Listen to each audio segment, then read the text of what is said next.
Hey guys, Chris Honeycutt here with some more Thursday Thoughts.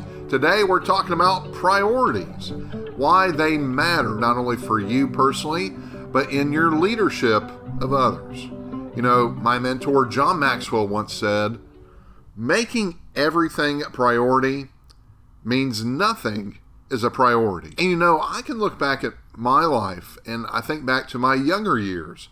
You know, a young whippersnapper, fresh out of college. And you know what? I really didn't have my priorities straight just yet. That didn't last. Thankfully, eventually I got around to putting first things first. But when things aren't prioritized, your life is a mess. Your life is chaotic. Your life will always seem confusing. You'll seem lost. And this is where I go back to Proverbs 3. You know, this passage is the basis of our church name. Forward Church. My son, do not forget my teaching, but keep my commands in your heart. They will prolong your life many years and bring you peace and prosperity. Let love and faithfulness never leave you.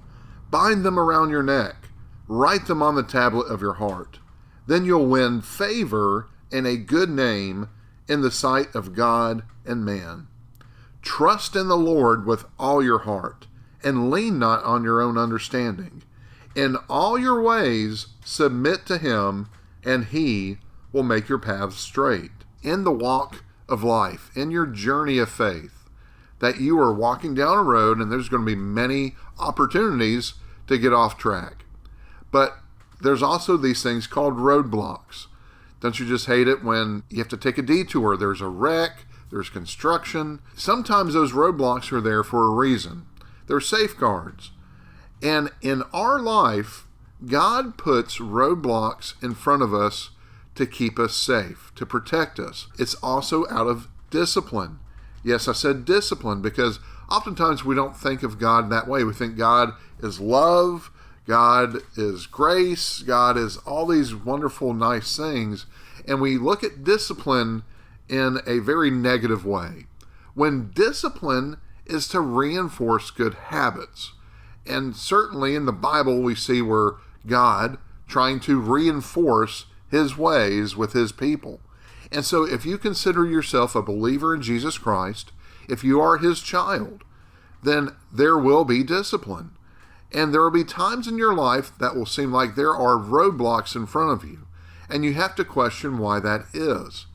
Maybe, just maybe, it's because there are priorities out of whack. To me, and to the Bible, and what most Christians believe is obviously God, that priority has a trickle-up effect. It affects everything else, and it lifts everything else. If God is not first in your life, then you'll find yourself out of alignment. You'll find yourself out of rhythm.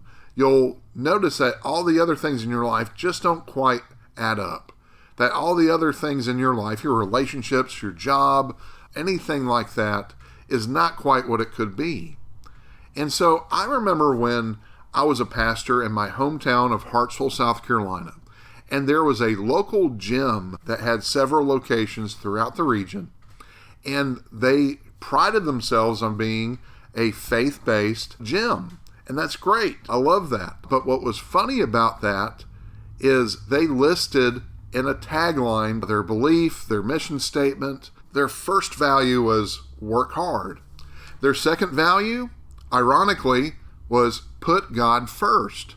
Now, if you're supposed to put God first, shouldn't God be first, not second? There's a movement in Christianity called I am second, that you're putting yourself behind God, that you are not the featured act.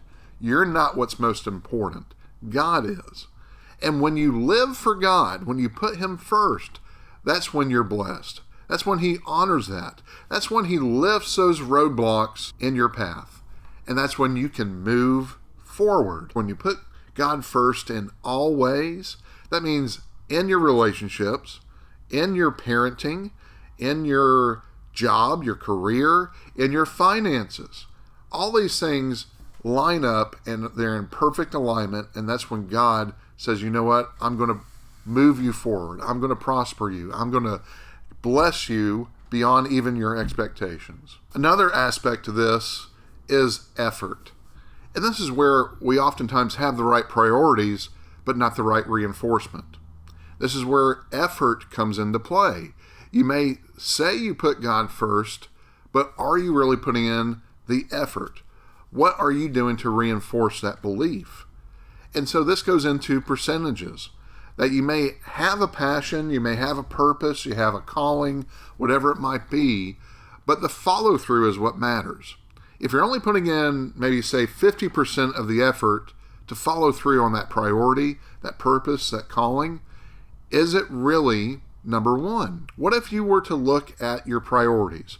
What if you were to put together a list of what's really most important to you, and then you kind of put a percentage of effort behind that? Are you putting 100% in to your faith? Are you a member of a church somewhere? Do you study your Bible on a daily basis? Do you pray? Do you pray for others? Do you attend and serve and tithe to your church? Now, a lot of folks will separate faith from church activities. I'm not one of those. This is where, again, as a pastor, the church is where you're supposed to grow. It's the environment of growth. It's the environment of where your faith blooms. You take that faith and it affects other areas, other environments. In order to move forward, that you have to put God first.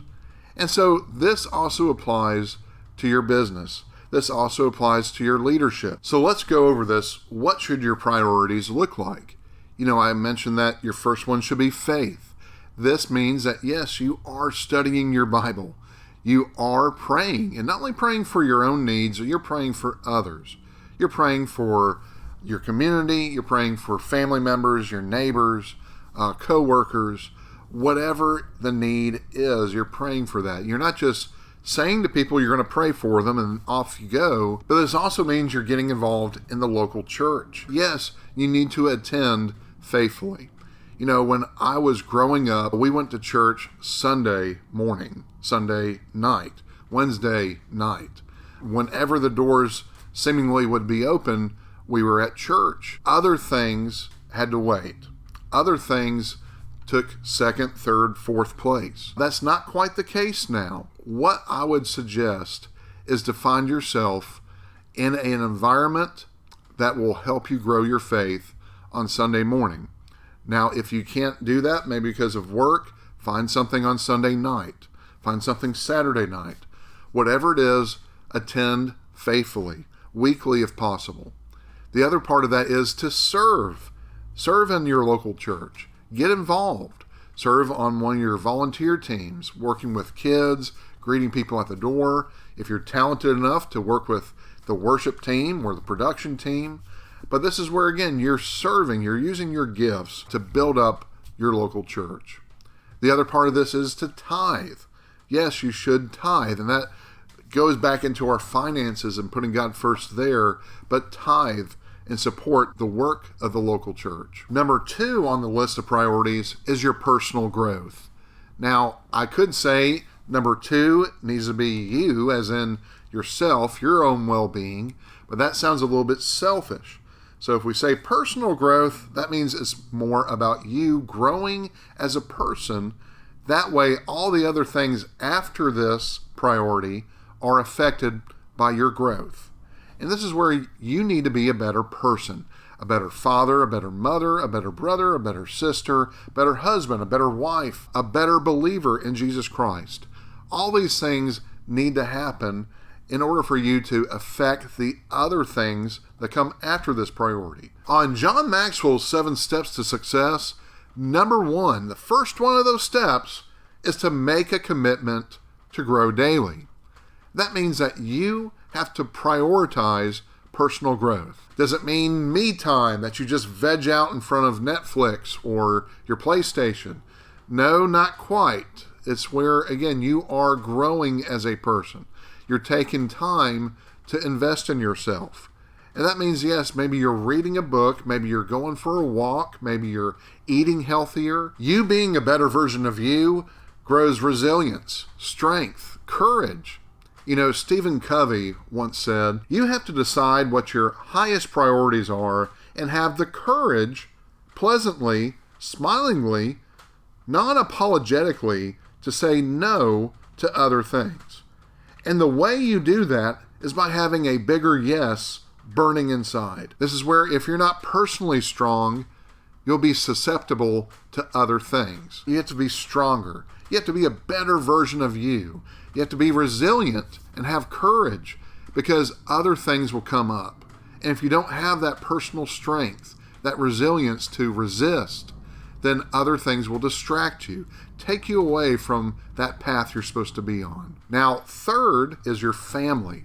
Now, I lump in a lot of things into this. I kind of make it more of a generic category here, but yes, your marriage and your kids should be prioritized above your work, above many other things. Now, there will be certain times when the ox is in the ditch and there are certain things that come up, a work trip, a special event, whatever it might be. But in general, day to day, week to week, your family should come second. Now, family is one of those things that you won't see the fruit of until years down the road. Your kids, years from now, will know if you prioritize them or not. And also with your marriage, it will often show the time that you spend to nurture it. So I encourage you, make family, your marriage, your kids, high priority. And number 4 on this list of priorities is work. Yes, work. That you do have to make a living. You have to put food on the table. But see, a lot of folks, sometimes myself included, I'm guilty of this as well, I put work at the very top. Now, that's not intentional. It's not something I'm mindful of. It's something that just happens sometimes. And this is where work gets in the way of other things. Now, I wish we could all live in a communist dreamscape where everything's provided for you and everybody gets along and everything is at your fingertips. Well, that's not reality. Work is not supposed to be your entire life. You have to prioritize work a little bit towards the bottom. It's because otherwise it will interfere and move itself above all your other priorities if you let it.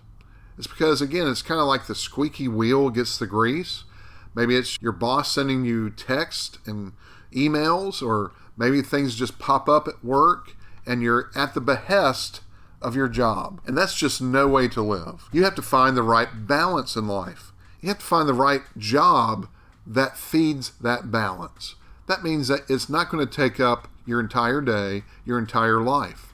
It has to have the right balance of provision and opportunity and passion. Now, for some of us, our job is just a job. Our career is just something to make a paycheck with. But make sure that your job doesn't overshadow everything else. It doesn't replace your family.